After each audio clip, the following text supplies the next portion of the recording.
ቅዱሳን በተለያዩ አገራት ላይ የምትገኙ ሰላማችሁ የበዛ ይሁን። ዛሬ በዚህ ማለዳ ላይ አንድ ቃል አካፍላችኋለሁ። ይሄንን መልእክት ኮፒ ሊንክ ሼር ዱት አድርጉ። ጌታ ይባርካችሁ። ይሄ ቃል ቫይራል ይውጣ እስቲ እና ሼር አድርጉ። ጌታ ዘመናችሁን ይባርክ። አንደኛ ቆሮንቶስ ምዕራፍ 16 ቁጥር 9 ላይ ያለውን ቃል በእምነት ለሚቀበለው ሰው ይሄ ቃል ይሆንበታል።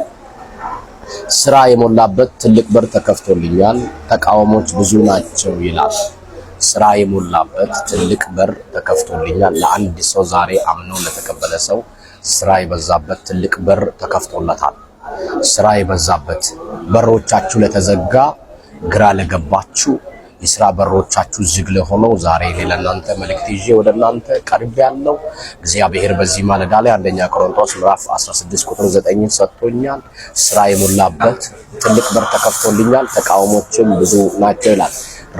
ዮሐንስ ራእይ ምዕራፍ 3 ቁጥር 8 ላይ ስራህን አውቃለሁ፣ እነሆ ባንተ ፊት የተከፈተ በር ሰጥቻለሁ፣ ማንም ሊዘጋው አይችልም ይላል።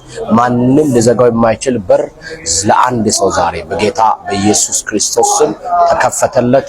ሻሎም ሆነ፣ ተፈጸመ።